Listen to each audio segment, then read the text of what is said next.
Thank you. My name is Stuart Duncan, but I'm actually probably better known online as Autism Father.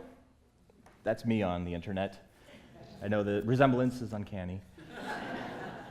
But I'm going to talk a little bit today about Minecraft. That's my Minecraft character. But if you don't know the game very well, don't worry too much about it. It's just the medium that I used at the time to fill a need. And what I want to talk about applies to pretty much every situation.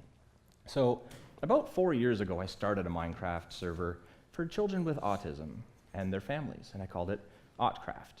And since then, we've been in the news all around the world on television and radio and magazines. BuzzFeed called us one of the best places on the internet. We're also the subject of an award-winning research paper called Appropriating Minecraft as an Assistive Technology for Youth with Autism. It's a bit of a mouthful, but you get the idea, I think. So I want to talk a little bit about that research paper and what it's about, but first I have to give you a little bit of history on how the server came to be. Back in 2013, everybody was playing Minecraft, kids and adults alike, with and without autism, of course. But it was the big thing. But I saw parents on social media reaching out to other parents asking if their autistic children could play together. And the reason is that when they tried to play on public servers, they kept running into bullies and trolls. When you have autism, you behave a little differently sometimes a lot differently. And we all know that a little bit of difference is all you really need for a bully to make you their next target. So these terrible, terrible people online, they would destroy everything that they tried to make. They would steal all their stuff, and they would kill them over and over again, making the game virtually unplayable. But the worst part, the part that really hurt the most, was what these bullies would say to these kids. They'd call them rejects and defects and retards. And they would tell these kids, some as young as 6 years old, that society doesn't want them and their own parents never wanted a broken child, so they should just kill themselves. And of course, these kids, you'd understand, they would sign off from these servers angry and hurt. They would break their keyboards. They'd quite literally hate themselves, and their parents felt powerless to do anything. So I decided I had to try and help. I have autism. My oldest son has autism. And both my kids and I love Minecraft, so I have to do something. So I got myself a Minecraft server. And I spent some time, built a little village with some roads and a big welcome sign in the sky and a lodge up on a mountaintop, and tried to make it inviting. Thought people would like it.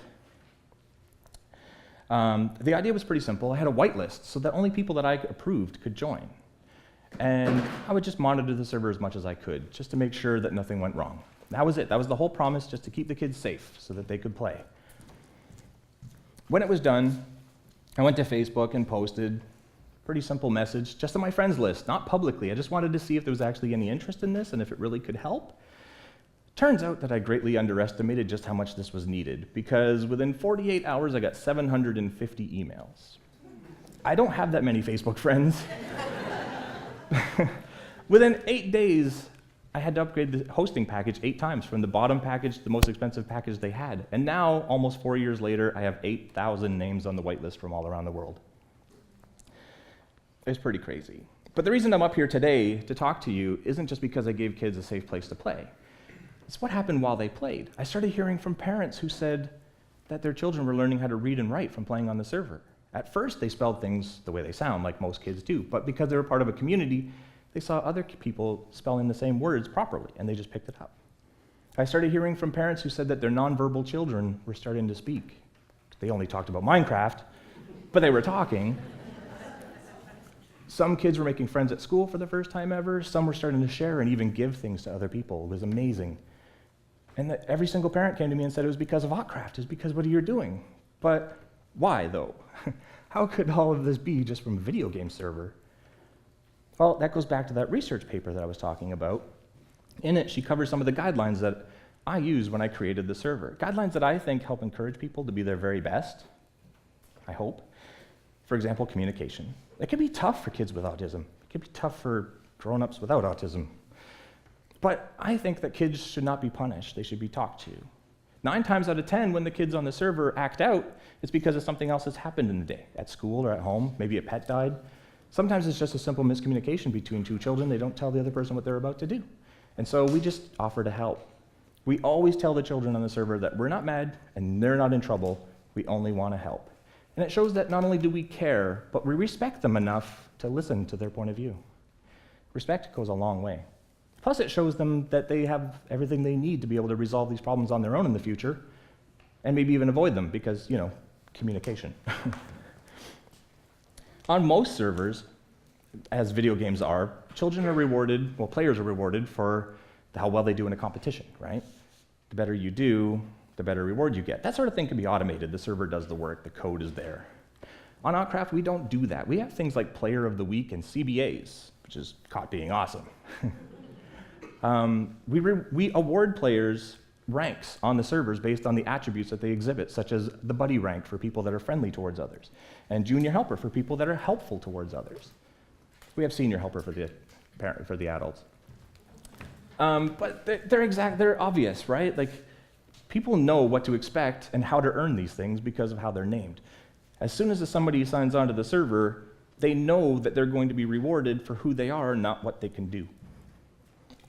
Our top award, the Autism Father Sword, which is named after me because I'm the founder, is a very powerful sword that you can't get in the game any other way than to show that you completely put the community above yourself, and that compassion and kindness is at the core of who you are. And we've given away quite a few of those swords, actually.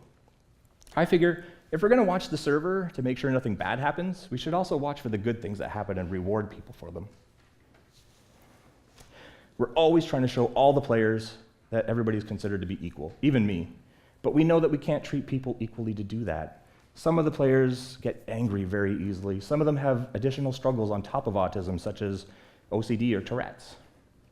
So I have this knack of remembering all of the players. I remember their first day and the conversations we've had, things we've talked about, and that they've built. And so when somebody comes to me with a problem, I handle that situation differently than I would with any other player, based on what I know about them. For the other admins and helpers, we document everything so that whether it's good or bad or a concerning conversation, it's there so everybody is aware. I want to give you one example of this one player. He was with us for a little while, but at some point he started spamming dashes in the chat, like a big long line of dashes all the way across the screen. And a little while later, he'd do it again. And so the other players asked him not to do that. He'd say, okay, and then he'd do it again. So it started to frustrate the other players. They asked me to mute him or to punish him for breaking the rules, but I knew there had to be something more to it. So I went to his aunt, who's the contact that I have for him, and she explained that he had gone blind in one eye and was losing his vision in the other. So what he was doing was splitting up the chat into easier to see blocks of text, which is pretty smart. So that very same night, I talked to a friend of mine who writes code, and we created a brand new plugin for the server that makes it so that any player on the server, including him, of course, could just enter a command and instantly have every single line separated by dashes. Plus, they can make it asterisks or blank lines or anything they want, whatever works best for them. We even went a little bit extra and made it so that it highlights your name, so that it's easier to see if somebody mentions you. It's just one example of how doing a little bit extra, a small modification, still helps everybody be on equal footing, even though you did a little extra just for that one player. The big one is to be not afraid. The children on my server are not afraid. They are free to just be themselves. And it's because we support and encourage and celebrate each other. We all know what it feels like to be the outcast and to be hated simply for existing. And so when we're together on the server, we're not afraid anymore. For the first 2 years or so on the server, I talked to 2 children per week on average that were suicidal. But they came to me because I'm the one that made them feel safe. They felt like I was the only person in the world they could talk to. So I guess my message is, whether you have a charity or some other organization, or you're a teacher or a therapist, or you're a parent who's just doing your very best, or you're an autistic like I am, no matter who you are, you absolutely must help these children strip away those fears before you do anything else, because anything else is going to feel forced unless they're not afraid. It's why positive reinforcement will always do better than any form of punishment. They want to learn when they feel safe and happy. It just happens naturally. They don't even try to learn. So I guess the one thing that I hope you could take away from my time here, these are words from the kids on the server to describe the server. The one thing I would hope that you could take away is that no matter what somebody else is going through in life right now, whether they're being bullied at school or at home, if they're questioning their sexuality or even their gender, which happens a lot in the autism community, if they're feeling alone or even suicidal, you have to live your life in such a way that that person feels like they can come to you and tell you. They have to feel perfectly safe in talking to you about it. If you want to see a group of autistic children, kids who society wrongly thinks are supposed to be antisocial and lacking in empathy, you want to see them come together and build the most compassionate and friendly and generous community you've ever seen, the kind of place that people will write about as one of the best places on the internet. They'll do that. I've seen it.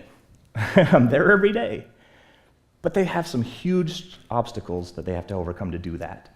And it would be really helpful to have somebody there who could help to show them that the only thing they really have to fear is self-doubt. So I guess I'm asking you to please be that person for them. Because to them, those kids, it means everything. Thank you very much.